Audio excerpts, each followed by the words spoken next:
Dyne ఇన్ బార్ pitch పై టాస్ గెలిచిన క్రికెటర్. పూర్తి వివరాలకు చదవండి రేపటి సాక్షి దినపత్రిక. దానితో పాటుగా అనేకమైన విషయాలను మళ్ళా వల్లివేసేటటువంటి కార్యక్రమం చేశారు. దీని గురించి కొన్ని విషయాలు మీ ద్వారా ప్రజలకు తెలియపరచాలనే ఉద్దేశంతో మీ ముందుకు రావటం జరిగింది. చంద్రబాబు నాయుడు గారు ఇంతకు ముందే మీడియాతో మాట్లాడినటువంటి విషయాలను కూడా ఏదైతే అవాస్తవాలను అభూత కల్పనలను జగన్మోహన్ రెడ్డి గారిని రాజశేఖర రెడ్డి గారిని దివంగత రాజశేఖర రెడ్డి గారిని దూషించేటటువంటి కార్యక్రమం పోలవరాన్ని ఆసరాగా చేసుకొని ఈ 12,157 కోట్లు విడుదలైన సందర్భాన్ని పురస్కరించుకొని మళ్ళా ఆయన కథ అంతా చెప్పుకొచ్చాడు. డయాఫ్రమ్ వాళ్ళు కొట్టుకుపోవడానికి జగన్మోహన్ రెడ్డి కారణమని, ఒక దుష్ట ప్రభుత్వం వచ్చి ఈ పోలవరాన్ని వెనక్కు తీసుకువెళ్ళిపోయింది అనేటువంటి మాటలు మాట్లాడుతూ వచ్చారు. నేను జనరల్గా ఏదైనా ఇరిగేషన్ మంత్రి గారు మాట్లాడతాడేమని అనుకున్నాను ఈ విషయాలు. ఆయన కాకోకుండా నారా చంద్రబాబు నాయుడు గారే మాట్లాడారు. సరే, అది వేరే అంశం అనుకోండి. ఎవరు మాట్లాడినా ప్రభుత్వం వైపు నుంచి మాట్లాడారు. ఈ 12,157 కోట్ల రూపాయలు మొదటి దశను పూర్తి చేయడానికి అవసరమైనటువంటి నిధులు. మొదటి దశ అంటే 41.15కి సంబంధించినటువంటి దశ. That is the first stage. ఆ దశ పూర్తయిన తరువాత రెండవ దశకు వెళ్తారు. అది 45.72. ఆ లెవెల్కి వాటర్ నింపడానికి వీలుగా. That is the project. అల్టిమేట్గా అక్కడ దాకా చేయాలి. మొదటి దశను పూర్తి చేసుకొని రెండవ దశకు వెళ్ళేటటువంటి కార్యక్రమం.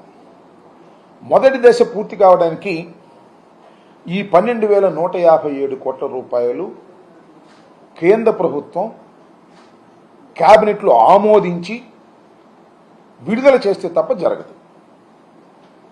దీని వెనుక జగన్మోహన్ రెడ్డి గారు అనేక పర్యాయాలు ఆయన ముఖ్యమంత్రి బాధ్యతలు స్వీకరించిన తర్వాత ఈ మొదటి దశ పూర్తి కావడానికి కావలసిన నిధుల కోసం అనేక పర్యాయాలు ప్రధానమంత్రి గారితోనూ అప్పుడున్నటువంటి జలశక్తి మంత్రి గారితోనూ పలుమార్లు వారితో చర్చించి వారిని ఆమోదింపచేసి వారిని ఒప్పించి ఇవన్నిటినీ కూడా విడుదల చేయడానికి దోహదపడ్డారనే విషయాన్ని ఇవాళ మీకు చెప్పదలుచుకున్నాను.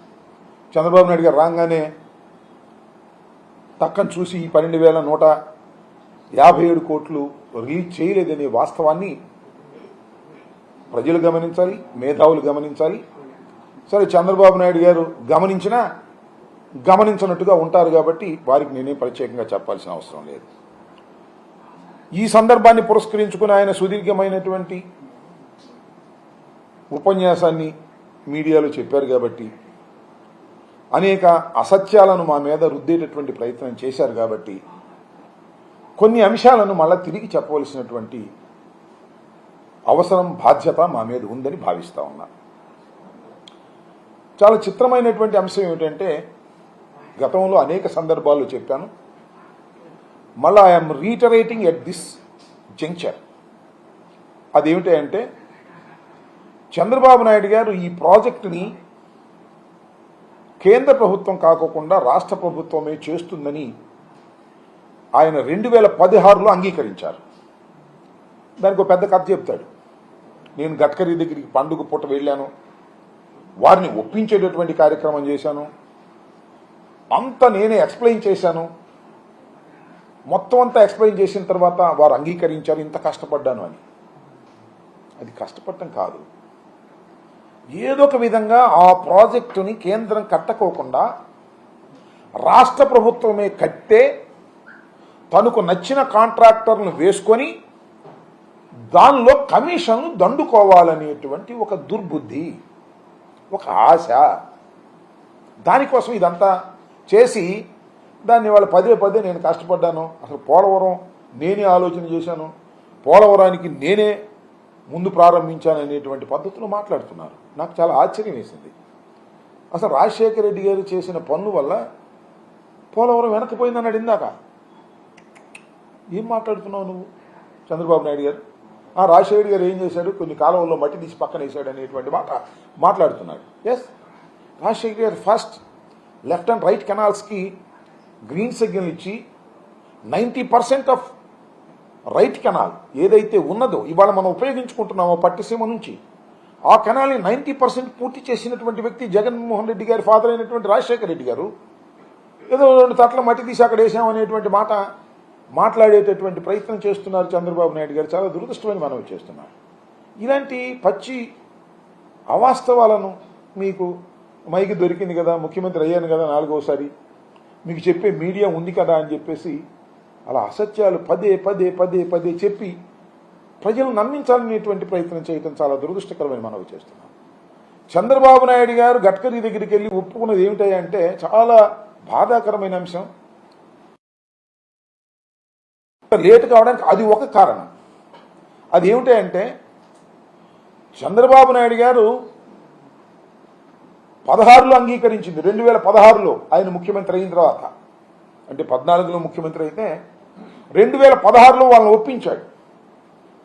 ఏమని? మేమే కడతాం అంటే రాష్ట్ర ప్రభుత్వమే కట్టండి, మేము రీఎంబర్స్మెంట్ చేస్తాం. శభాష్, ఓకే, అది నువ్వు కమిషనర్ కోసం చేసావు అనేది మాకు తెలుసు. ఏం చేశారు మీరు 2016లో ఒప్పుకున్నప్పుడు? చంద్రబాబు నాయుడు గారు మీరు ఆలోచన చేయండి. లేదు, ప్రజలు మేధావులు ఆలోచన చేయండి, పెద్ద పెద్ద కాంట్రాక్టర్ ఉన్నారు కదా వాళ్ళు ఆలోచన చేయండి. 2016లో నువ్వు అంగీకరిస్తూ ఏ రేట్లకు ఒప్పుకున్నావు? 13, 14. విన్నారా మీరు? 13, 14 సంవత్సరాల్లో ఏ రేట్లు అయితే ఉన్నాయో ఆ రేట్లకి మేము పూర్తి చేస్తాము మా రాష్ట్ర ప్రభుత్వం అని నువ్వు 16లో అంగీకరించావు. ఇది సాధ్యమా? అంత రిడిక్యులస్ ఇది. కేంద్ర ప్రభుత్వం అయితే వాళ్ళే నిర్వహిస్తారు, వాళ్ళే చేస్తారు, వాళ్ళే కాంట్రాక్టర్ని పిలుస్తారు, వాళ్ళే డబ్బులు ఖర్చు పెడతారు. నో, అలా కుదరదు, మేము చేస్తాం. చేయటం కూడా ఎట్లా చేస్తాం? 13, 14 రేట్లకు పూర్తి చేస్తాం. ఎంత చౌకబేరం కేంద్రానికి. కేంద్రం లేటెస్ట్ రేట్ల ప్రకారం ఇవ్వాల్సిన అవసరం లేదు, దాని ప్రకారం మేము చేస్తాం అని చెప్పారు. దాని ప్రకారం మీరు చేసే కార్యక్రమంలో ఎంత దురదృష్టం అంటే అప్పుడు టోటల్గా మన రాష్ట్ర ప్రభుత్వం మొత్తం ప్రాజెక్టు విలువ 2013, 14 రేట్ల ప్రకారం మొత్తం ప్రాజెక్టు విలువ ఎంత అంటే 20,398 కోట్ల రూపాయలు.